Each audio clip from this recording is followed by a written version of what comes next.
Question about shingles. Now, shingles is a virus. It's a DNA virus. It's an all too common virus. But in our rethinking of physiology before pharmacology, one of the notices that others have made that we have taken advantage of is that all DNA viruses, and especially herpes and related, and shingles and related, thrive in a high redox, a high oxidation reduction potential. And what that means is a lack of vitamin C, because ascorbate sets the redox, ascorbate sets the oxidation reduction potential. It's the only molecule in biology that does it. And if you have enough ascorbate, say based on the C cleanse, then your redox is low and the shingles and related family of viruses are turned off. The other part, and a very important other part, is our magnesium choline citrate based on first morning urine pH, because metabolic acidosis, that is a lack of magnesium inside the cells known as chronic metabolic acidosis, predisposes the cell to be hospitable to viral takeover or viral control. Because the virus likes you to be more acid. Physiology, health, elective protective mechanisms want you to have enough magnesium to buffer, enough magnesium to activate your ATP, enough magnesium to protect your essential fats in transit, enough magnesium to activate the many enzyme catalysts that are magnesium dependent. The story that goes with this is about a friend of mine named Roy Anderson, and he had a friend named John. And John had great discomfort, great affliction from shingles. And since he was on the board of Henry Ford Hospital in Detroit, they had really tried to take care of him with the best of medical management and pharmacology, and he was still very uncomfortable. So Roy asked if I would go to Detroit and see him, and I said, no, I recommend that he take our lifeguard sufficient to keep his urine sunshine yellow, that he take ascorbate, the perk potent C guard based on the C cleanse recommendation that we have, some polyphenolics, the repair guard, or at that time with pain guard to go with it. This was years and years ago. And in addition, we check the morning urine pH and take the magnesium choline citrate based on that. 2 days go by, and the fellow calls Roy, and he is very happy because it's the first time he's been free of pain. It's the first time he's been able to get a good night's sleep in quite some time. And he wanted to know why other doctors didn't know what we know about physiology and biochemistry and molecular biology and really personalized medicine. And that's why we do these Tuesday at 10 with Dr. J conversations. Because almost always, if it's a chronic illness or something that afflicts people, if you approach it from the symptom point of view, which is the conventional point of view, you end up with one therapeutic approach. And when you approach it from a cause or a physiology before pharmacology approach, you end up with a very different set of opportunities. You get the good stuff in and the bad stuff out in sufficient amounts based on what people eat and drink, think, and do. And you do that in a coherent, comprehensive, gentle, step-by-step way, starting with the 4 self-assessments, moving on to the 8 predictive biomarkers, and then maybe including the stress hormones and male and female hormones that you can measure non-invasively in saliva. So the only other suggestion in regard to people who might have shingles, and a lot of older people, basically they run out of ascorbate and magnesium choline citrate. They tend to be a little bit dehydrated, so have them drink more herbal beverages and more wet foods and more water as the beverage of choice.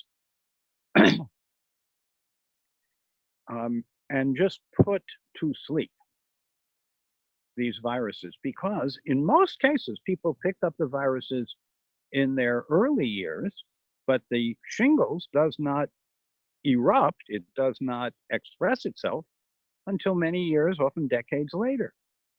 And I think that's related to people losing enough of the good stuff so you can replenish the good stuff in the ways we're talking about, and having too much of the bad stuff, and you really can reduce dramatically the anti-nutrient, pro-oxidative, harmful molecules that abound, that we're marinating in, and it's up to us. Yes, chicken pox is the childhood condition that delivers to the body for life the virus associated with shingles. However, very few people get shingles until they're depleted. So, yes, the shingles virus and that family of DNA viruses are related to chickenpox. And yes, almost all of us have many different potential virus copies that are not active and not being copied, but they're inside our cells. And you can call these viruses, you can call them phage, you can call them exosomes, you can call them anything you want, but they're all over the place.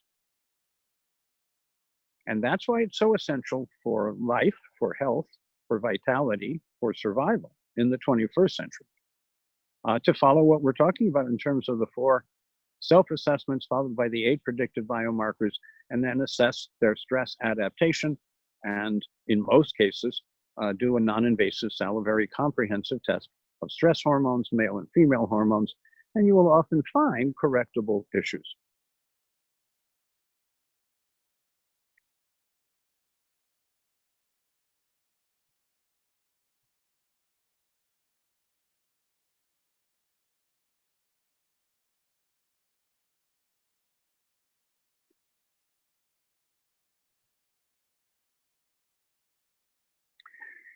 I see a question about mercury. What's the full question? About amalgams and whether they're good or bad? Does the mercury get stored in the teeth? Does mercury get stored in the teeth of amalgams that have been there a long time? The answer is yes. I think his name was Kennedy. There was a dentist, a active member of IAOMT, who got a hold of a 40-year-old amalgam that had been removed en bloc.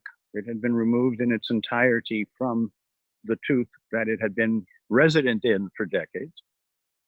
And when they squeezed it, like you would squeeze it with just chewing, when they applied chewing force, they saw plumes of mercury coming out of the amalgam after all that time. So amalgam is typically 50% silver and 50% a mercury compound. A few micrograms of mercury is harmful. I remember not too long ago, a few years ago, there was a hearing on Capitol Hill, and a woman pediatrician from the Center for Disease Control was asked, what is the acceptable level in the bloodstream for mercury or lead or cadmium or arsenic? And her answer was very straightforward. By the time we see it in the blood, it's already in the tissue, and then it's doing harm. And then we need to prevent it from coming in, and we need to more actively get it out. Now, mercury in its metallic form is something to be avoided, but it's not all that toxic in the metallic form. However, many people are taking synthetic workalite forms of B12, such as methylcobalamin, which we do not recommend. We always recommend the natural form. In B12, it's hydroxycobalamin. The body can make hydroxycobalamin into any other form of B12 that's needed locally and used immediately. Methylcobalamin is one of the few supplements that can reduce metallic mercury to methyl mercury. So you take something that was a little bit toxic and now you make it 10,000 times more toxic. So methyl mercury is 10,000 times more toxic than metallic mercury. Ethyl mercury and methyl mercury and ethyl methyl mercury each have their own slightly different but more potent toxicities. And so, yes, there is a case to be made for leaving the amalgams in. And I would make the case that if you're going to do that, then you need urgently to be doing the C cleanse on a weekly basis, to be taking enough of the Perk Lifeguard to keep your urine sunshine yellow and to protect your body. You would also, of course, want to have enough magnesium and choline citrate based on first morning urine pH. You would want to know that you were practicing relaxation response and active meditation, and probably low temperature saunas to reduce some of the persisting anti-nutrient lipophilic toxins that we are marinating in. And so back to the question of amalgams, I recommend that people work with a mercury-free dentist, and as prudently and safely as that dentist can, remove the amalgams. And if you're not going to remove the amalgams soon, then for sure you would follow what I just said about the enough of the super multi lifeguard supplement to keep your urine sunshine yellow, enough of the ascorbate based on a weekly C cleanse, and a daily intake of oral ascorbate to chaperone the mercury and other toxins safely out of the body without harming the kidneys and other delicate structures. And of course, you would increase in your diet, making staples out of garlic, ginger, onions, brassica sprouts, and eggs, GGOBE. You might want to measure in the urine the compounds that reflect detoxification capacity. So that would be hippurate, mercapturate, which relates to mercury and sulfur, glucarate, deglucarate, and sulfate. So there are 4 detoxification pathways that you can measure in the urine. They are corrected per milligram of creatinine, so they can be done on spot specimens, although sometimes people prefer 8, 12, or 24-hour collections. And yes, your ability to detoxify is elective and protective, and we want you to be able at all times of life, at all seasons of life, to be rich in nutrients and poor in anti-nutrients, when most people are rich in anti-nutrients and poor in the essentials. And they shift into what is called survival mode. And you can survive with afflictions for many, many years and decades. We recommend being in elective protective mode so that you can feel and function well at any age. And at any age, you can start to correct the deficits of the past. As long as you change habits, you will change your future. If you have the habits of the past and you're, quote, stuck with them, then you're stuck. And we recommend, and I think this is the title of a book by Jim Gordon, Unstuck. We recommend that people be unstuck, which means able at any age to say, gee, there's a better way.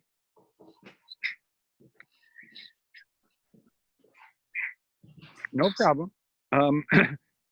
Brian, I see you coming and going. Hi there. Good morning. It is a good morning. How are you? Very good. Very good. We're watching the peaches ripen. That's There you go. Foreground. Hey, we got fantastic results using the anticoagulant, the CPDA. Oh, good. Yeah, that I was really, really surprised at how well the red cells compact and makes for a much cleaner test results, as well as makes it much easier to pipette off the serum with those Yes, tests. all correct. And you know, it's been part of our secret sauce for a long time. I learned this secret from a woman named Cheryl Schlichter. She was the head of blood banking in Seattle. Seattle is one of the homes of, advanced, scientific blood banking in America. And almost nobody knows about it, but it's very important.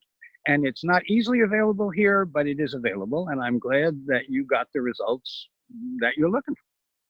Yeah, we're going to use it. I'm going to use it on the oxidized LDLs and even the vitamin Absolutely. Ds. Oh, yes, sir. Oh, yes, sir. And I really like the way you communicate through Facebook. Very clear, very consumer friendly, but also your message is very clear and not the same as they would get from the CVS. Yeah, well, thank you. we got 24 shares on that article yesterday with Pasteur and Béchamp. That's We got fabulous. Yeah, that's quite a bit. yeah. No, that's fabulous. And really, there is a renaissance in regard to the host. You've seen our little pieces on COVID. You've seen the articles in Medium.com on why workalikes don't work and why you want nature's form of nutrients and why you need enough of them today. I hope that is leading to the waiting room being full. Yes, we're working on that. Well, it's part of the process. Yes, it is. It is. Hey, on your cardiovascular talk, you mentioned that HDL and LDL are apoproteins, and there's good ones and there's good fractions and bad fractions of the HDL and the LDL. Yeah. Could you expand on that a little bit? So what do we know? We know that you start with an apolipoprotein, something capable of storing fat. When you fill it up with fat, it's the LDL. When you fill it up with fat, it's a low density lipoprotein because fat is less dense than protein. And scientists are not very creative. We name things very descriptively. The high density lipoprotein, which is the lipid poor returning barge, the returning boat, ship, whatever you want to call it. Originally, we thought there was just a lipoprotein. Now we know there's a whole family of different lipoproteins, and they have different meanings. So you can have A beta lipoproteinemia, and then your blood fats are very low, and that's not good. You need to nourish the cells with the help of the fat in the LDL, and you need the magnesium choline citrate that acts as an antioxidant to protect the omega-3 and omega-6 essential fats in the LDL while in transport. So along with all the other wonderful things that magnesium does, it's an antioxidant to protect essential fats in the LDL, and it's the damaged fats that you worry about, the oxidized LDL, the oxidized cholesterol. Those are the malactors. Those are the problem molecules. So then when you get to the subsets of HDL and LDL, the more you look, the more you find, and the more confused you get. So today, I have seen reports in regard to blood lipids that go on for pages and pages, and I know from the interpretation that they're throwing darts. In pathology, when we don't know what to do, we say something, because if the pathologist doesn't say anything, the pathologist doesn't get paid. So when you look at all these subfractions done by NMR or MRI or XYZ or however they're done,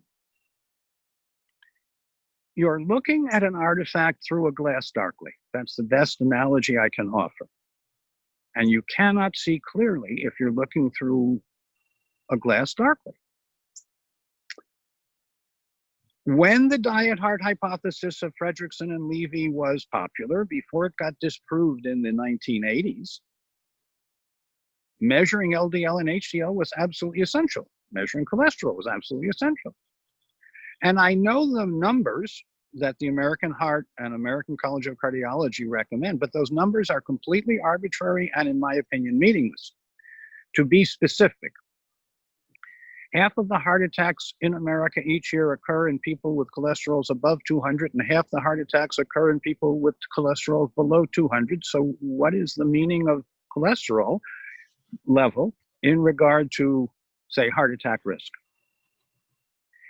If I know whether your platelets are sticky, if I know the platelet aggregation, if I know whether you have excessive blood clotting, even low-level what's called DIC, low-level disseminated intravascular coagulation, low-level DIC, which, by the way, is being seen in many of the catastrophic COVID-19 cases. Then there's trouble.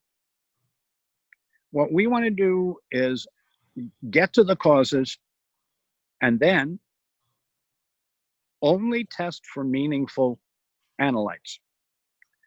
I would definitely test directly oxidized LDL, and you'll find that many people are harmed and afflicted by it, and just correcting what they eat and drink, think and do, our approach, will bring them back to protected.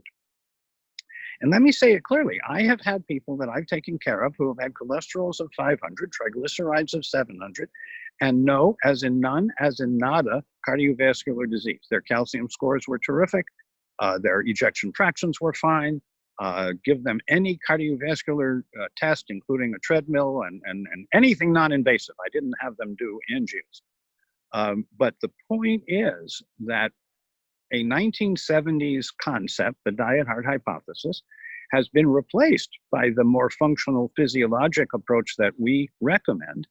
And therefore, you have to stop measuring the things that are meaningless and start measuring the things that are meaningful. Okay. All right, good. Now, vitamin D, of course, plays a role. It's a neurohormone, and you have written up what I thought was a really attractive little thing about why vitamin D measurement is essential. It's no longer kind of maybe, we need it. And there are only a few things that I would put in the category of, yep, everybody needs it at least once a year. And definitely vitamin D is in that. And if they were low to start, I would put them on what we would put them on in terms of drops and the K2D3 base. And I would remeasure them every 6 weeks to get them back into the 50 to 80 range. And occasionally they'll be above 80. I just had a friend who's a professor who was a little above 80, and her military physician wanted her to cut back on vitamin D. And I said, no. We say 50 to 80 is the healthy range, and we've been saying it for a while, and more or less, more and more people agree with that. However, if you're between 80 and 100, you're still within a very high, safe margin. If you say to me you have a vitamin D level of 150 or 200, unless you are taking in enormous amounts of supplementation, I am probably going to say your body needs a little more, not a little less. And that basically is what I said to my colleague. And she was good enough to challenge the doctor who said pull back. And now we're going to have a conference call to discuss why pulling back would be a bad idea. Why do you think the person needs that much? Well, let me give you a thumbnail since you don't know her name. Yeah. She started out as a tennis pro to compensate for her depression. She won the Marine Corps Marathon several years for women while being amenorrheic and having not an ounce of fat on her body. I was the minister who married her to her husband. She then had multiple failures of fertility and IVF failures to the point where they had to stop. She went on our alkaline way approach, now has 2 adult sons, one who's an orthopedic surgeon resident, the other of whom's a very successful entrepreneur. She and her husband continue to thrive in their research. However, one of her responsibilities is to check the stress level of our special forces to see if they can go out on mission or if they're too stressed out. For her, that's not stressful. For anyone else, that would be enormously stressful. And then people come to her because of who she is, and they not only want, they feel they need her help. And I mean, like the Surgeon General of the Joint Chiefs of Staff and folks like that. When you're on call to them, when you're on deadline with them, it's a little stressful. And so she and I really have been friends for decades. I am glad to tell you that she has thus far turned down every one of the conventional recommendations that in hindsight would have harmed and not helped. And thus far, she's doing better. Now, because vitamin D is a neurohormone and because her cell turnover is higher than average, because she's in a high stress environment, she's in an environment where there are all sorts of toxins in the milieu, in the environment, Remember, in the military, all requirements are forgiven and foregone. So the military can do anything it wants to anyone at any time if you're in the military, which means that many of our military people, including researchers, have been over-immunized and or received recommendations for symptom reactive care that to me depletes and doesn't replete. So I'm getting very comfortable with people of, quote, my age, because she is a friend and a colleague of a certain age, having vitamin D levels that are on the higher side without being in the ozone, without being too high. Right, right. And occasionally someone contacts us, our lab, because they have a client and the vitamin D level came back 200. And of course, the first thing you do in that circumstance is see if you can measure it again, make sure that it wasn't just an outlier or an artifact. Came back 200. It was D2.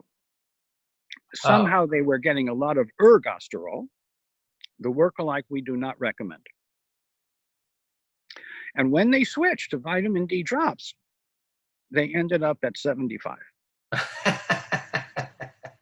Aha. That's interesting. It is interesting, being cross-trained, being an internist and a laboratorian and a curious, somewhat skeptical character. It encourages you to look at things that surprise you because you often learn something you didn't know before. And that's where our understanding of vitamin D is growing every day. And yes, there have been some reports about maybe too much vitamin D is not good, although I think those are very weak reports. And I think whether you're talking about mood restorative sleep or just cellular repair and neurohormonal function, I'd rather have an 80 than a 50, although anything in that range is accepted. So if somebody had 100, if somebody was super stressed, went in the depression area, and they felt better, let's say at 100, and the calcium, as long as the calcium wasn't elevating, you just So that's exact. Thank you, doctor.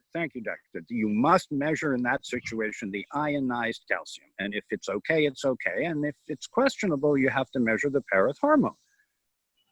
But with that minority report, footnoted, exactly what you said, Brian. Many people are sun responsive. Many people feel better. Their depression is less. Their moods are better. They will report this when their vitamin D is 100 rather than 75 or 80.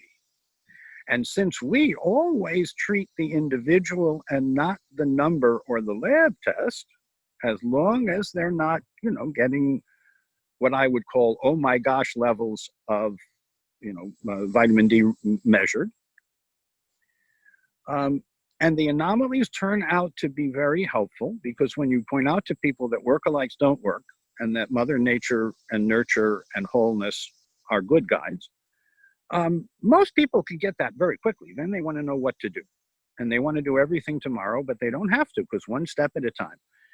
And if you said to me, what would be kind of highest on the list of easiest to do and give you the best responses, it might be the K2, D3 and drops under the tongue. Okay. Hey, what did you think of the lady, the patient who had the miscarriage, and the medical doctor wanted to put her on an aspirin a day, but the No, husband. I'm so glad you asked. So for everyone's benefit, the answer is she doesn't have an aspirin deficiency and it will increase her risk. And she and her husband need to be assessed in terms of coagulation factors, particularly the husband. Isn't he the one who bruises? Yes. Okay. And at a minimum, I would put them on a preconceptional care program, even though she's pregnant. So in cases like this, if you come to me and you say, we would like to become pregnant and reduce our risk, I will say 6 months of preconceptional care, a la Belinda Barnes in the United Kingdom, and it was called Foresight. That's what the program was called in the United Kingdom. And there was a doctor in Quakertown, Pennsylvania, who brought it to America and deserves to be remembered. I can see his face, but I can't think of his name at the moment, but preconceptional care for 6 months. And it's basically what you have learned from us. Okay. Now let me get more specific about this case. If they are willing, I think you, Jay Shree, myself, and they, husband and wife, should get on the phone. Because I'm going to convince them quickly where to go to get the tests that we can help them interpret. And I am sure a good coagulationist will find something either about his platelets or his blood clotting factors, or maybe it's your suggestion about GGT makes sense, although I think it's somewhere else. But the reason we do the test is because we're not psychic. And even if we have a lifetime of experience, we still need the test to confirm our impression, and the test to show the colleague, to show the client, to show the patient that now they have something they can deal with, and they should stay away from all NSAIDs, aspirin, Tylenol, any of those pain medications should be avoided, and they should have available, if necessary, safer pain medicines. And we have that. Okay. Yeah, the medical doctor was using the aspirin as a blood clot preventative. No, I understand the premise. The guy's name was John Vane. It just sounded dangerous to me. Well, that's because you know too much. So Dr. John Vane was a globally famous British scientist, physician, very distinguished. You know, he had the accent, he had the look, he had the threads, he had everything. And at that time, and again, this is the 1970s, he thought that you could selectively inhibit prostaglandins.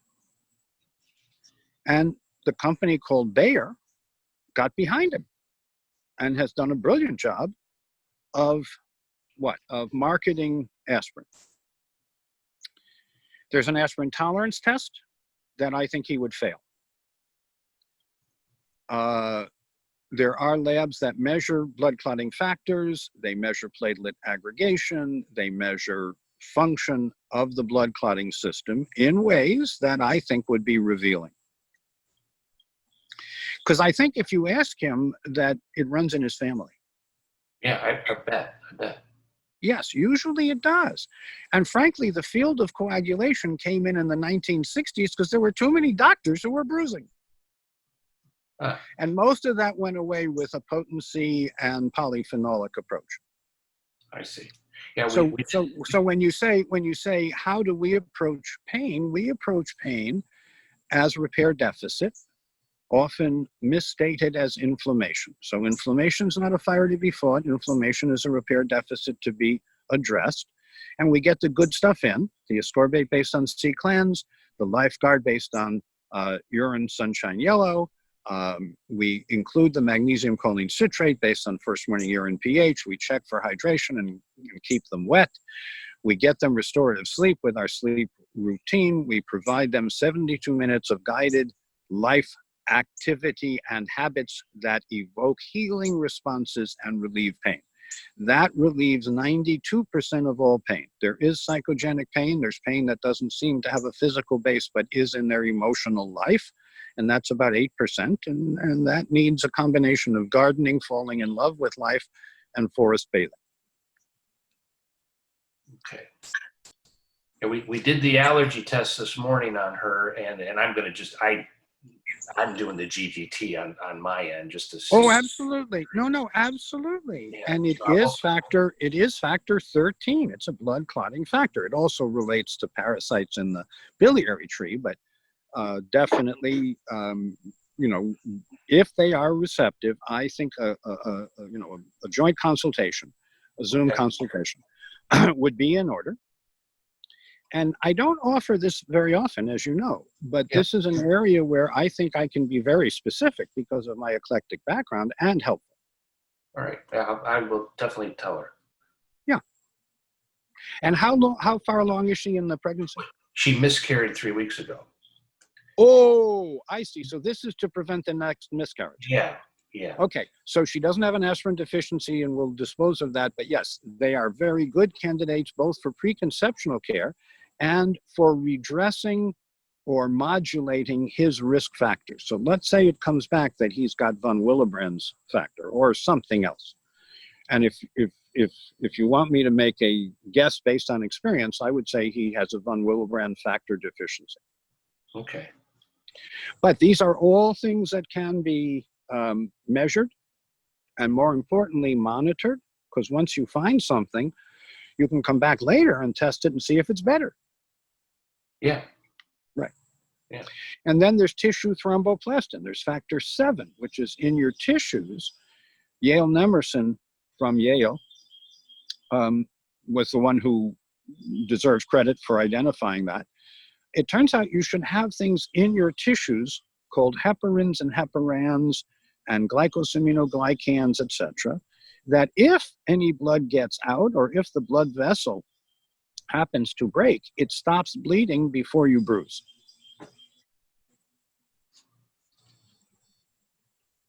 Okay. Yeah.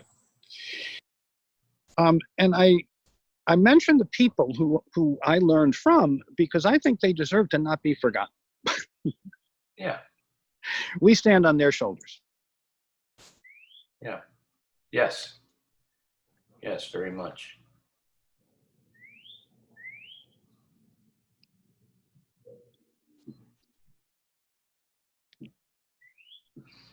Okay.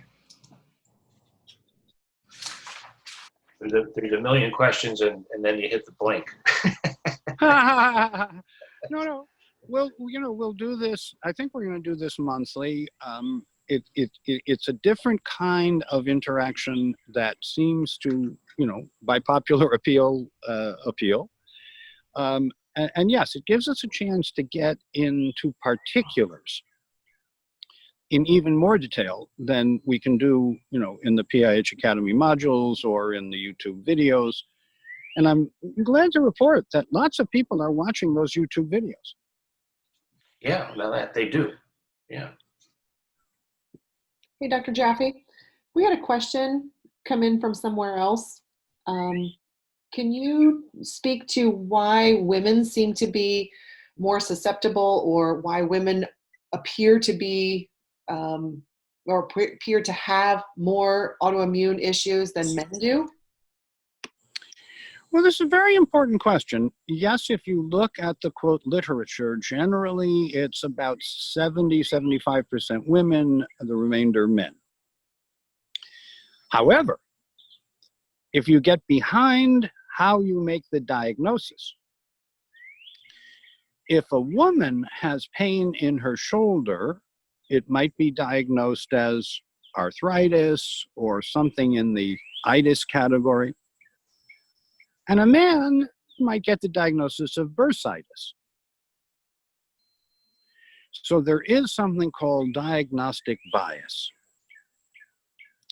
And if a woman has repair deficit, known as inflammation, if a woman has signs and symptoms of autoimmunity, it will likely get diagnosed, although after some years of suffering. If a man has the exact same condition, it will likely get a different, more mechanical diagnosis. And so there is something in medicine called diagnostic bias. And it's part of why in individual consultations, I often recommend that the diagnosis doesn't quite fit the individual. And therefore, I unburden from the person whatever they believe the affliction to be of the diagnosis, because very often people have very clear and what I would call harmful attitudes, ideas, thoughts about the diagnosis that they're given. And I want to unburden them to know that they might have a repair deficit. They might be, their immune system might be overly reactive to certain foods and chemicals or certain other substances. And having said that, I want them as an individual to do self-assessments, predictive biomarker tests, maybe some stress hormone tests, and then go by results. And my experience has been that the men and the women respond just as well, but that there is in medical anthropology a whole field of scientific investigation called diagnostic bias. And I think we can free ourselves in the 21st century from that, look at the real causes, the molecular, physiologic, environmental causes, and correct, get the bad stuff out and the good stuff in, and worry later about what the correct diagnosis might be. Thank you very much.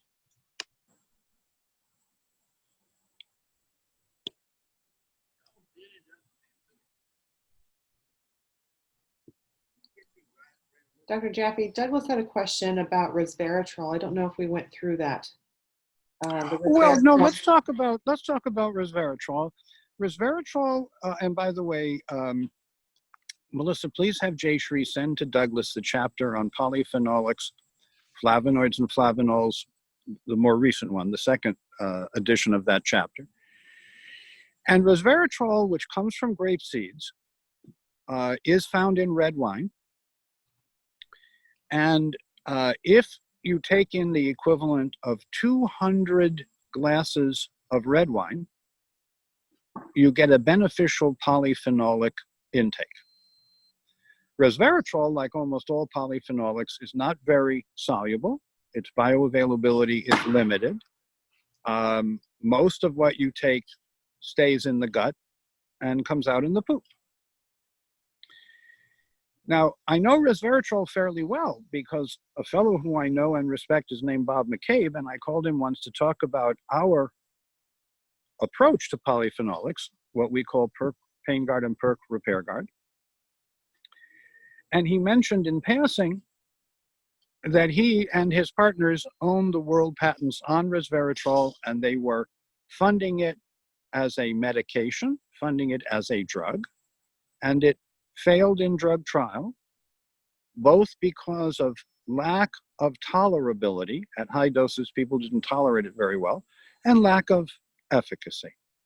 In contrast, what we have been using since the late 1980s, based on quercetin dihydrate and based on soluble low molecular weight OPC orthoproanthocyanidins, on a tabsule by tabsule basis, the PERC generally is 5 to 10 times the resveratrol. And it's 5 to 10 times more beneficial and helpful because it's more bioavailable, it gets in and it activates the innate immune system well, safely and effectively. Whereas resveratrol, which is available, can irritate enough people that was noticed in the trials, and it did not show enough innate immune system phagocytic function improvement. So by comparison, and this is not a double-blind placebo-controlled comparison, but clinically by comparison, you will find the PERC Pain Guard and PERC Repair Guard 5 to 10 times more potent than the corresponding amounts of resveratrol.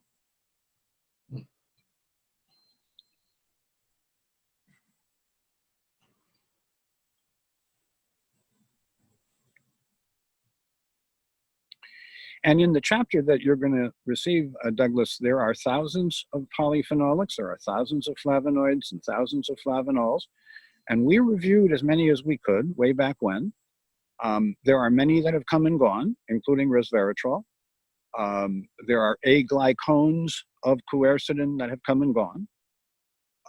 We continue to find the more bioavailable and functional quercetin dihydrate, not to be confused with any other quercetin, but specifically the quercetin dihydrate, when synergistically married to low molecular weight orthoproanthocyanidins, low molecular weight OPC, LMW OPC is the code.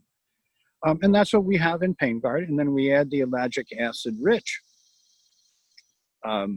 pomegranate juice, evaporated pomegranate juice, in the Repair Guard. I've gotten excellent results by adding in the MitoGuard as a Yes, sir. stimulant. Yes, sir. Thank you, Brian. A lot of people lack that shuttle. They lack the CoQ10. The MCT helps, the extra vitamin E helps, but yes, there's a strong synergy between the polyphenolics and the CoQ10, especially when it's micellized in 100% rice bran oil. Yeah. Huge improvement.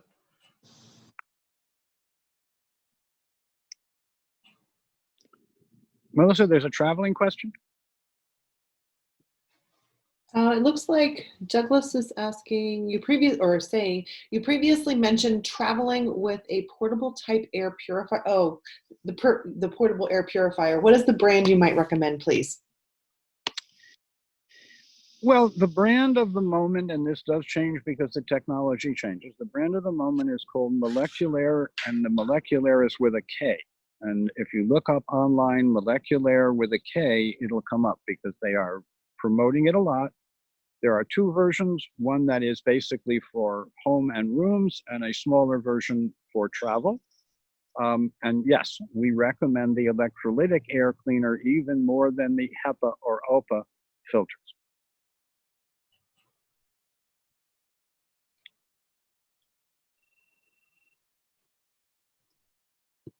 Hey, Dr. Jaffe, with all the little ones going, well, not all the little ones, but a portion of them going back to school. I know Indiana and Georgia, they're already in the building. Some states are doing virtual only. University of Delaware is doing virtual for the first semester and then reevaluating for second. What do you recommend as far as supplementation to get everybody ready and in a protective mode on the little elementary school level and then on the older adolescent level? Yeah, I think that all kids deserve the Perk Lifeguard chewables, they deserve Perk Pain Guard, and they deserve Perk Vitamin D. In addition, I would look at the child. So some kids are clearly going to need a little more of this or a little more of that. But to me, it's impressive if you give children a chance, if you give them more of the good stuff and an extra hug and reassurance, how resilient they are. And I just want to add as a footnote that the best studies I have seen, and you'll be hearing more about this sometime soon, is that while children seem to make a lot of viral coat, they are not making infectious COVID-19 virus. They're actually protecting themselves and those on whom they sneeze or cough by producing a lot of empty, I guess if you think of it as a bullet, an empty bullet. So the coat protein is not infectious. There's 100 to 1,000 times more coat protein than core in most of these children. And the children that are symptomatic, like any symptomatic child, deserves to be in quarantine and fed a lot of fluids and whatever conservative management you would use, so that they can bounce back. And the evidence in regard to children is that a lot of them are getting exposed, only a few of them are getting symptomatic, and those that have the catastrophes are the ones we point out in our How to Avoid Catastrophe monograph on COVID-19. They are the ones that lack ascorbate, they have acute scurvy, they have metabolic acidosis that's reflected in their venous blood gases and their morning urine pH after rest. They need magnesium and choline citrate and vitamin D at a minimum, and maybe zinc, and maybe some other essentials. And they bounce back usually quickly when that happens. In some parts of the world, where very conservative but early and intensive isolation and conservative management have been used, like South Korea and New Zealand, they have dramatically reduced their incidence and prevalence, the number of symptomatic cases and the number of catastrophes. Children have long been reservoirs of infection. Talk to anyone who either teaches or has young children, and they will tell you every once in a while the child brings something home and we, the adults, get it. Like the flu. Fortunately, it's usually mild, as COVID number 1 through COVID number 18 are. COVID-19, when it is infectious in a hospitable host, is a problem. And we don't want the children or the adults to be hospitable. And that's where our COVID-19 recommendations come in. All right. Well, thank you very much for your time. And yours. Till next time. Be well. All right.